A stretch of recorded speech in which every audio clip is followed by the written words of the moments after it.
Hello, and welcome back to my channel. This is Ebby with Ebby Reviews.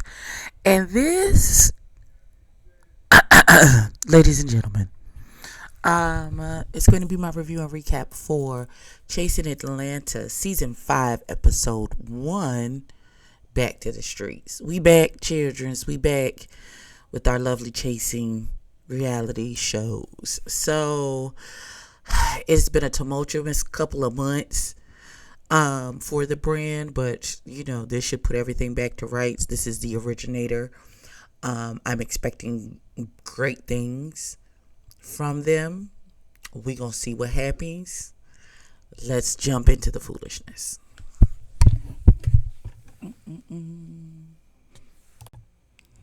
First of all, I would just like to say I didn't know that this episode was an hour and 16 fucking minutes.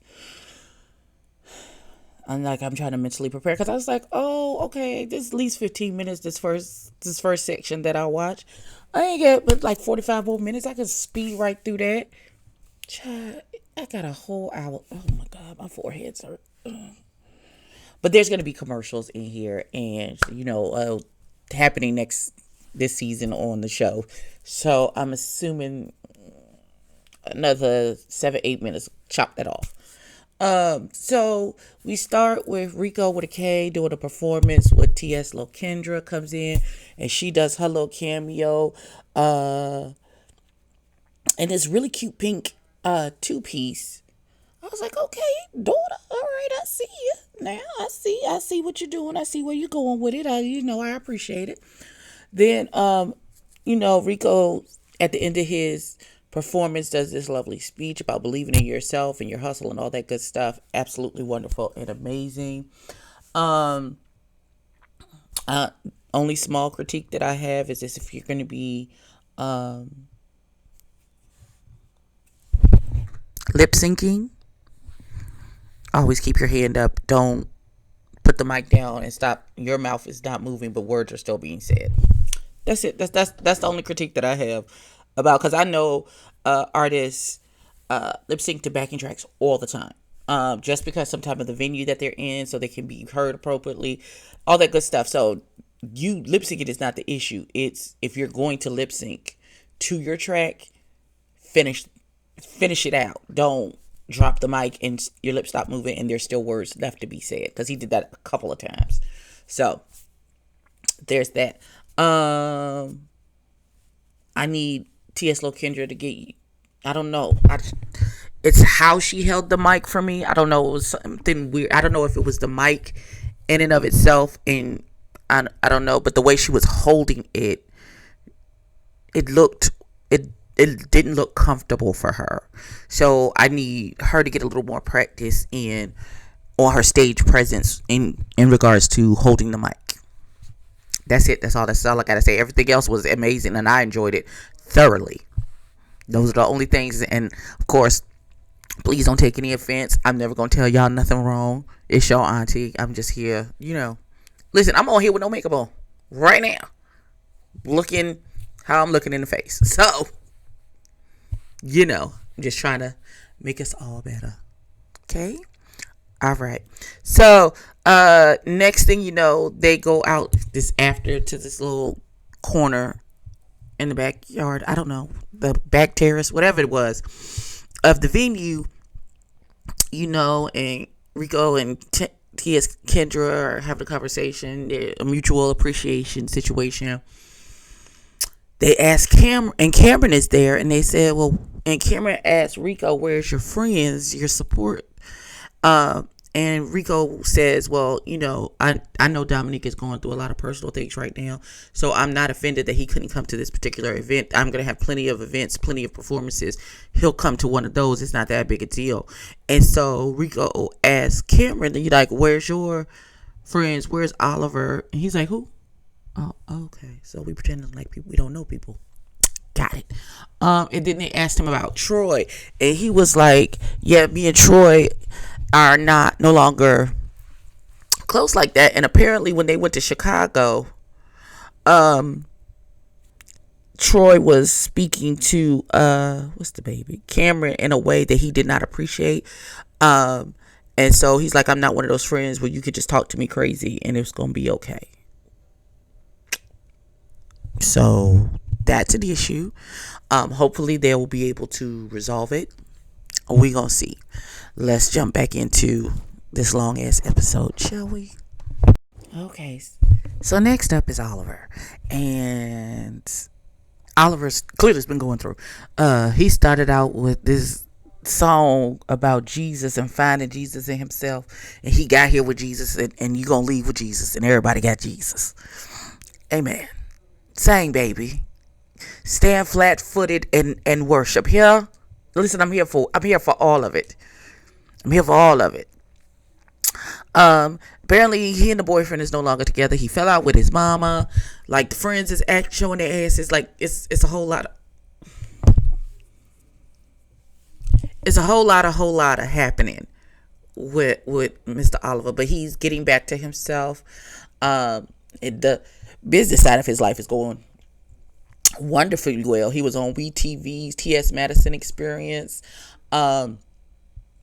He is working with New York Tiffany Pollard, and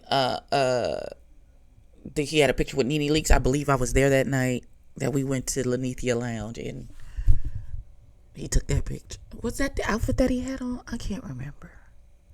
It looks familiar. I've met Oliver in person. He's a lovely baby. He's a lovely young man. She's a lady, though. Let me be very clear. Yeah, but he's going through, but he has decided to get back to his roots and sing. So, I'm here for that. We're going to see what happens. We had a commercial break. Let me fast forward. Now, normally I don't speak on the commercials. I just move on. But let's have a little chat about the first set of commercials. Shout out to Darion, the realtor. Come on, boo-boo. Talk about, oh no, your dollars matter too. See me get a house, get your life. I'm here for that wholeheartedly. I pray his business skyrockets just off of this one advertisement. 2, my baby Jamar. Oh my God. So those of you who've known and seen on my channel, our friend Jamar 84, also part of the production team for The Circle Atlanta, still waiting for an episode, and it's 6 weeks later. I'm not gonna, I would just like the record to reflect I was right. But my baby Jamar has partnered with Lesquisite.com, and he has a makeup line out called Nova, and this is the eyeshadow palette called Nova Galactica. Please go to Lesquisite.com, get you one, get you some lashes, get you the eye pen, which is over there. I can't reach it, my arms are short, but get the brushes, get all of the things, please and thank you. I'm so proud of you, baby. I can't stand it. I'm so proud of him. Oh God. Okay, let's go back to I'm sorry. Just had to take a time out for that one. Let's go back to the episode, shall we? How you tired and you young? Pause. Before we even get into this scene we've been introduced to Mr. J. Moore. He's gone to get some fabrics from Rico Chappelle. His face, I know him. I don't know where I know him from. Help me in the comments. I'm old. Charge it to my head, not my heart. I know that baby, and I know him from somewhere. He's very familiar. I'm so hungry. I have ADHD. I'm sorry. We're going to move on. I'm just sorry. I just had to stop and say, I know that baby from somewhere. I just don't know where. Before the ADHD have the thought fall out of my head. I know that baby from somewhere. Oh, and also, Jay Amore, this black and yellow sunflower leather motorcycle jacket that you have on in the confessionals is everything. Everything. I need to know, did you make that? Can you make that for a girl? A plus size girl with large gazongas? Holla at me. Okay, we're gonna move on. Alright, so Cameron and Jay Nova that's not that baby's name. Jay Amore are having a conversation about this networking event that Troy and I guess Dominique are putting on. And they said, well, is it a networking event or is it just like an event? And they're like, he was like, no, the invitation actually says it's a networking event. And they was like, well, you know how the girls do, they be networking, but they have booking information but have nothing to book and they have nothing to do. So he's like, so exactly what is Troy doing now? And Cameron really doesn't, I guess he and Troy aren't close anymore, so he is really not informed as to what Troy has going on nowadays. The last thing he knew, it was doing the podcasting and the interviews, but he's like, I haven't seen him do that recently, so I'm not exactly sure what it is that he's doing. Only he said it a whole lot shadier. Child, he named like every job that baby had. Child, listen, I don't know. I don't know. It's none of my business. um, but they gonna go to the networking event, him and Jay Moore, and see what's happening, what's popping. Child, let the shade fest begin. That's all I can say. Okay. So before we get in, okay, and Dominique's confessional is what brought this thought back to my mind because it had fell out. I want, I want to know, did they give Rico a Red Bull before he did his confessionals? Because he was like at a 55 when we really needed him at a 7. So that's the one thought that I had, because Dominique's confessional was so like laid back and chill and just conversational that it reminded me of how super hype Rico was at his confessionals, and I was, oh, that's what we're doing. I was taken aback. Not to say that it was horrible or anything, but I was just, did they give that baby some Red Bull? What happened? He got wings. What's going on? Anyway, so Dominique is saying his relationship is great, business is great, everything is great. He is doing a virtual fashion walk for his friend in this little orange number with this hat and no shirt and these gloves. The color is gorgeous, and the color is gorgeous against his skin. I've never been a huge fan of Dominique's fashion, so that's just par for the course. It's not that there's anything particularly wrong. I would have maybe if he had like a orange mesh shirt to go. I don't know, maybe it's the shirtless thing. I don't know, but I'm not a fashionista, so I can't even listen. I got plain white tank top. And so he's doing this virtual fashion walk, and Troy is on his way to support his friend in this. I guess we're gonna see what's happening because it's confusion. What the manufactured bullshit is happening here? So Troy, Dominique, Rico with the K are sitting down at Dominique is still in this orange outfit, and his phone case smashed the outfit. Child, it's a whole thing. Or is that Troy's phone? I don't know. In that Telfar bag that he got sitting in front of him. Like, it's okay. So they asked him about Rico's last performance, and he was like, yeah. He was like, I missed it. I missed it, and I heard you was feeling a way about the kid.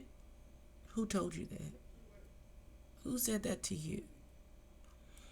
Then Rico was like, no. He's like, what happened was, is he explained it. Somebody was like, where are your best friends? Where your support? Blah, blah, blah. And he was like, oh, and my response was, he's been at plenty of performances. He'll be at plenty more. It's no big deal if he misses this one.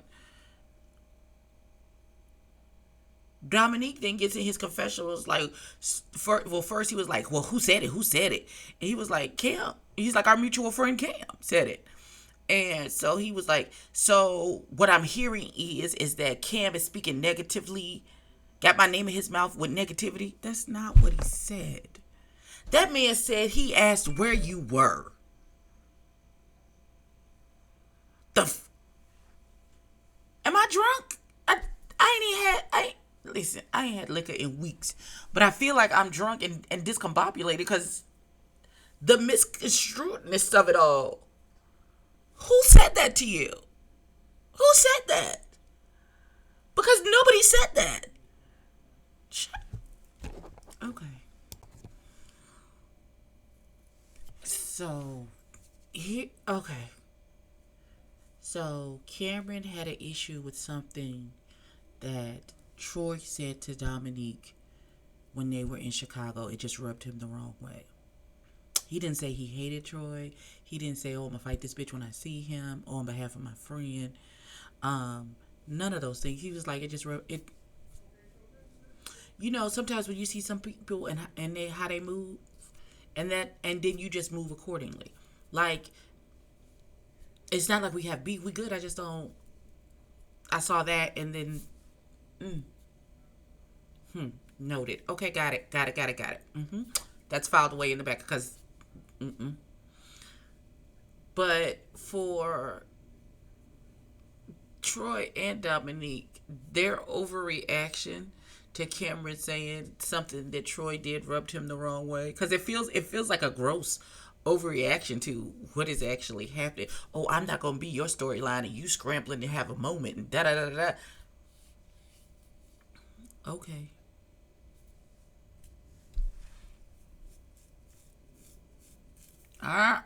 Listen, I can't. All right, if y'all say so. I don't. Y'all make it. It feels like y'all making a mountain out of a molehill. And then you was like, well, if you had such a problem with me, why would you send me money for my birthday? Because it's your birthday. And they saying that, oh, he wanted more recognition, I guess, for sending him money. How do you know that? Who said that? Where are you getting that from? That's my question. Did Cameron say that to you? That he wanted more recognition than just a thank you?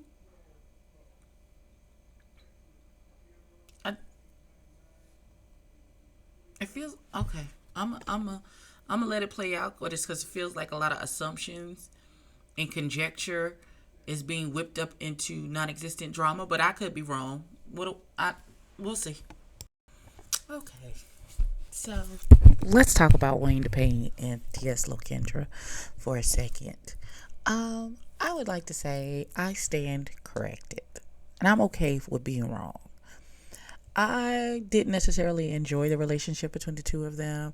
I wasn't really sure about Wayne DePayne. Oh, it felt like he was a hanger-on. And why are you always here? Nobody's here for you. But that is genuinely her friend. He loves her. And he wants what's best for her. And you can see it in how he was hurt when things were falling apart and she went into a shell and she shut him out. So T.S. Lokendra has been unfortunately going through a lot of life all at once time. And sometimes it happens like that. Sometimes it's peppered around, but sometimes a bunch of stuff happens at one time.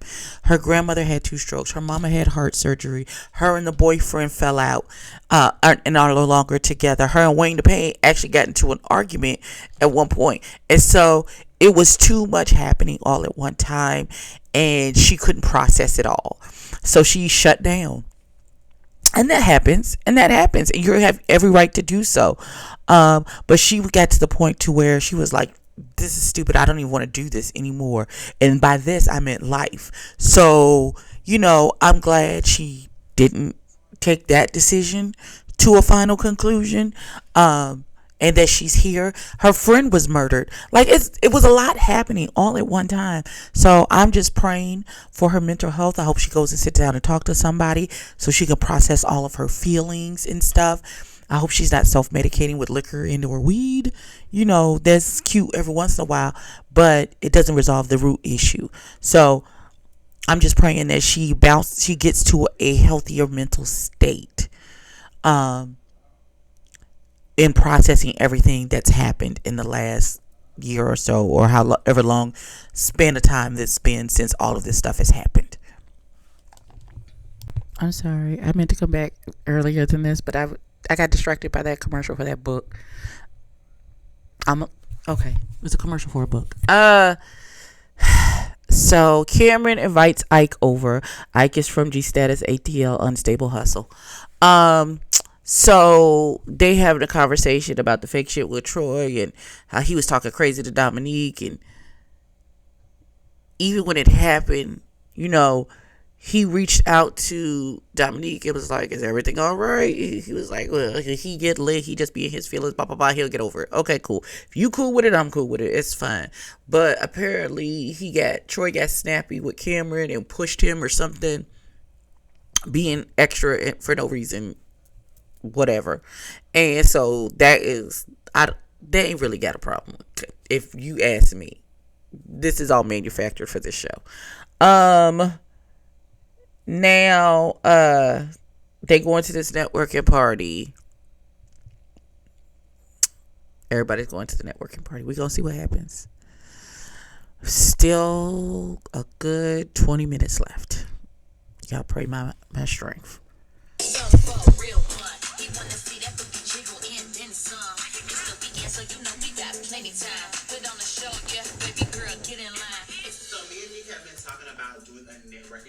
I just felt like it's a time because we never really get a chance to do everything as a group or really get a chance to grow with each other. So I just wanted us to be able to invite people out, let us network, meet some new people, and see what we can grow, because at the end of the day, we need each other to grow our business. Fatty with the fatty top-notch chick. All the homies got a top for they wish list. Yes, honey. We are here at the networking event. We invited out the who's who. Now, pause. Let me stop you. I invited out the who's who, and I left it up to Rico and Troy to figure out who they wanted to invite, because this is a collaborative event. Now, I don't know who's going to pop up, but I will hope everybody pull up, showcase their business, and it's a new year. Let's get out here and flourish, honey, because a lot of these girls been worried about the wrong thing, and today we're going to put them hoes on notice. Wanna drive the boat, Kenny in the coat. If you can't handle your liquor, just take no. I am overly excited because me and the boys put together a networking event. We all three have different groups of friends. I have music friends. Troy has, every type of friend there is. Dominique has his, dog grooming friends. And, it's just a great opportunity to bring everybody together, network. So I'm really excited. However, this is the first time that the whole group is going to be together. And from what Cameron was saying and from what Dominique and Troy was saying, this is going to be some shit. I got my big boy pants on, and I'm ready. Let's do it. It's the cash for me, it's the swag. So shout out to Time Come Out. I finally came to this networking event, but I found somebody who was invited. I'm coming with Rico passing out right now because, I don't know where Cameron is, but I don't got time to wait for somebody who wasn't invited. I ain't trying to make my drama tonight. We'll see how much a networking session this really is. I'm here for it. What's up? I have not seen you for about damn time. Wow, how are you doing? What's up, everybody? It's Rico. I'm here. They got me. I'm the Prince of the South is in the building. And tonight I'm going to this networking event. I'm meeting some new people, trying to get my name out there, push my boundaries when it comes to my career. Rico invited me. Me and Jay pulling up. Jay looks nice. So, let's see what this night's gonna be. So, do y'all know Troy? I know Troy. Hi, Rico. I know Troy. I think he was talking to me.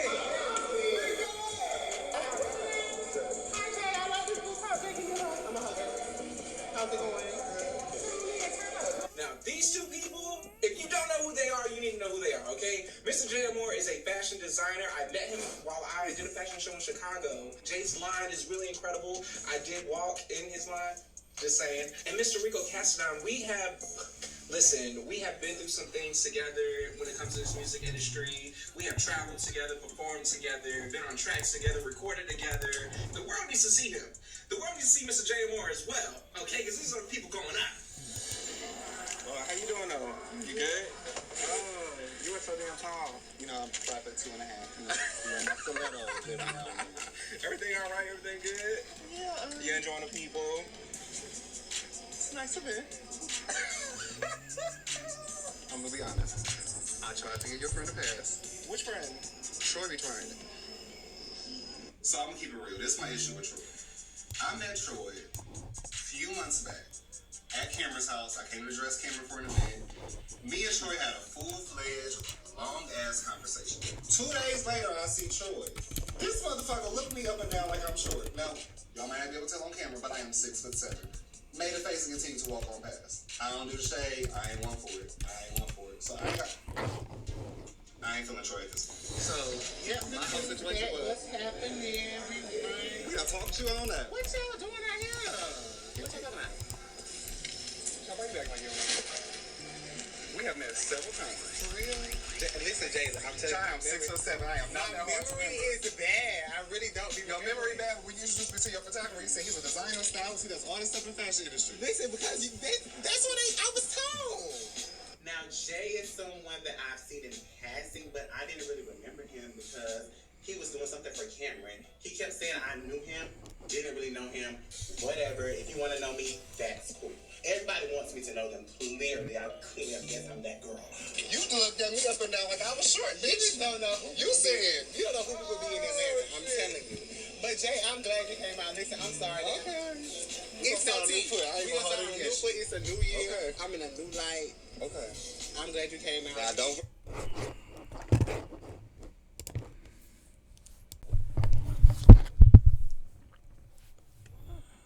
Don't forget me again. I ain't gonna forget Okay. you again. Jay. Period. True. Tall I got you. 95% Jay. Thank you, 6'7". Thank you. Jay kind of seems to have some kind of little animosity against me, I guess, because he wants me to know him so bad. But, you know, we'll see how that works out as the event goes on. Okay, but when y'all get done, holler at me. Other than you know me when I walk back to the door. Do your thing. Period. Oh!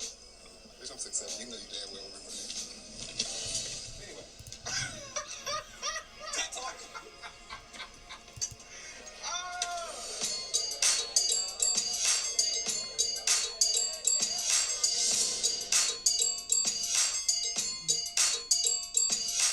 So tonight is the night of the networking mixer.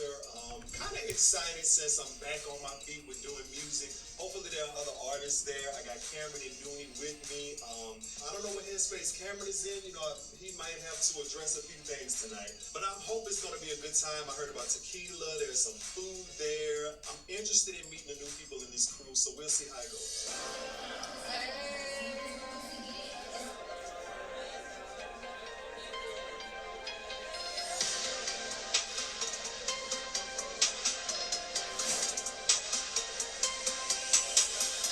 So I enter the room. I mean, I don't know what's going on. I mean, it's hardly anybody here. I see my good girlfriend, Jay Moore. I see Rico. I mean, I see the host. I see 2-3 other people. I'm thinking this is gonna be a well-planned event. You know, people gonna be here networking, talking about their businesses, but it's just literally an empty room. Like, I could have stayed home for this shit. Now, didn't Rico just tell me that Cameron was talking all this shit about us? I wasn't really expecting him to pull up to our networking event. Now, I'm not sure it's because you don't have friends in this circle and you went out and gathered some other ones and you want to kind of bring them around. That's cute too. I'll get to know them and they gonna love me. We're gonna talk about Chicago because we should have left it in Chicago. I don't want to call her a cloud chaser because she really can't chase no cloud. But it comes walking with Cameron and that girl didn't speak to me. She really walked past me as if she didn't see me. But girl, I just okay, so I get in this event and I'm seeing a lot of attention. There's this guy that looks like Madonna named Dominique, and I'm just sitting here like, okay, this is interesting. So in walks Cameron and Ike, and I'm like, girl, is there an issue? Because I'm like, I'm seeing both feeling some type of way left and right. I'm just here for the appetizers and the drinks, honey. I'm just here to see what they got going on.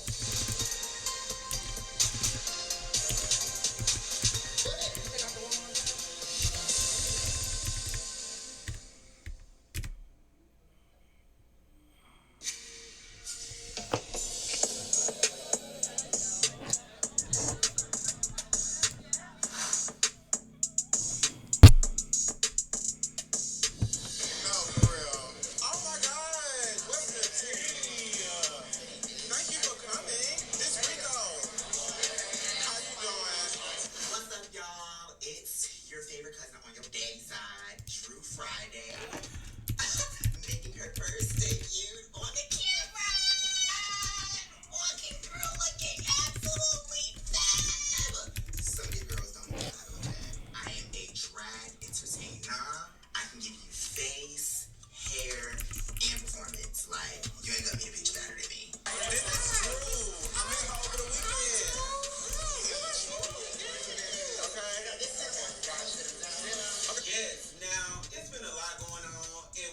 to relieve my stress is go out to see a good drag show in Midtown. Now, over the summer, I've been running into this girl named Drew Friday frequently.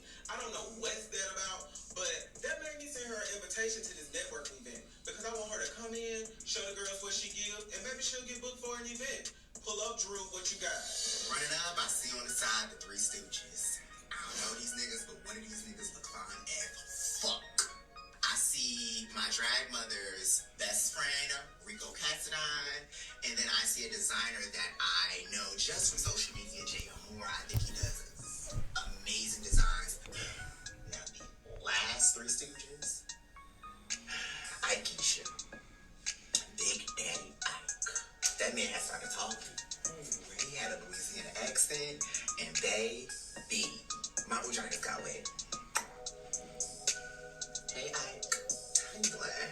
What's your name? Can I get your number? Can we go out for beignets? I like a little gumbo from time to time too, you know.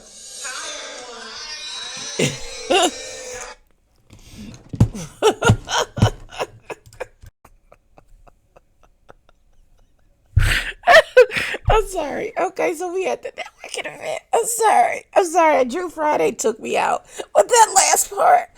Oh, God. Listen, we had the networking event. Everything is going swimmingly. And then Cameron walks in with Ike and Cameron's friend Dooney. Cameron is not speaking to Dominique and or Troy. I guess he's talking to Rico. Dominique is like, I can't believe he showed up because, you know, he's talking about he been talking shit about us. Blah, blah, blah, blah, blah. I can't believe he showed up. And so Rico was like, tension in the rooms. I'm just here for the appetizers and the drinks. I don't know what's going on. He's like, I see this girl over here who dressed like Madonna. He talking about.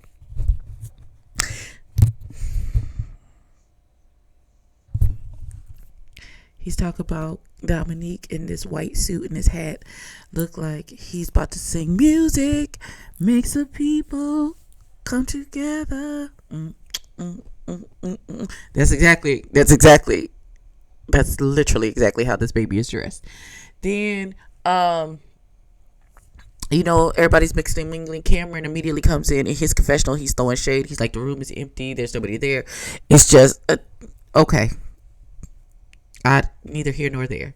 So then we meet Drew Friday. Dominique said, you know, he enjoys a drag brunch. That's how he go to relieve stress. And so he said, I've run into Drew at several different events, even though that's weird.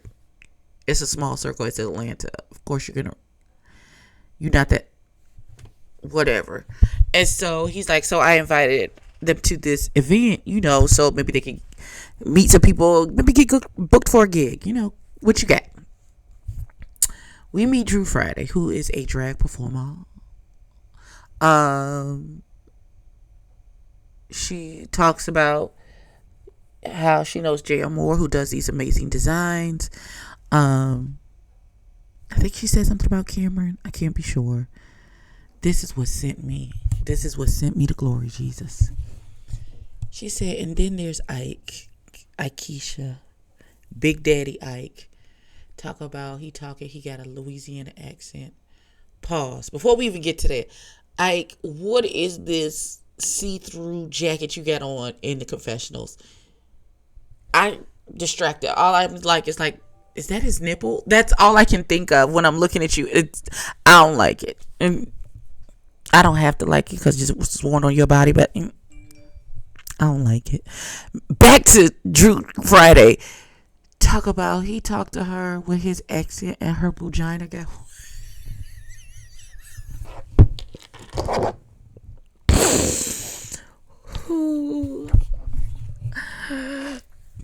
Jesus, come get me because I no longer feel comfortable. Baby, child. Oh God, please don't let this be a second coming of pretty boyfriend. Like, I like you, so I'm gonna push up on you and make up stories in my head about what our relationship is, and it's really not. Keep your fingers crossed that that's not what's happening. Ooh, child, that thing sent me. Oh God. Okay, they about to start talking and shading each other. So let's jump back into the party. That was the dumbest, most delusional shit I have ever seen in my entire black ass life. Are you fucking kidding me with this bullshit? Are you kidding me? Are you kidding me? That whole argument never needed to happen because Dominique want to take everything so personal, like it's a personal attack against his character, like somebody is speaking on. Nobody was speaking on you, beloved. I wish the fuck. I can't feed into. That made no sense. So if somebody wants to be able to explain it to me so that it makes sense, please drop down in the comments and explain to me this last argument, how this argument went off the rails. Cause it's giving very, I can do this, but if you do this, then this is an issue for me. How come it's okay for you to do it, but it's the issue when I do it? That's what I was getting from the conversation. Now, listen. Child, oh God, if this what the season go be, I got a headache. Already, this the first episode, and the back of my neck is throbbing like I can feel a migraine start. Like, that was my review and recap of the first episode of season 5 of Chasing Atlanta. Like, comment, and subscribe. Tell a friend to tell a kin. We going live to talk about this. Peace.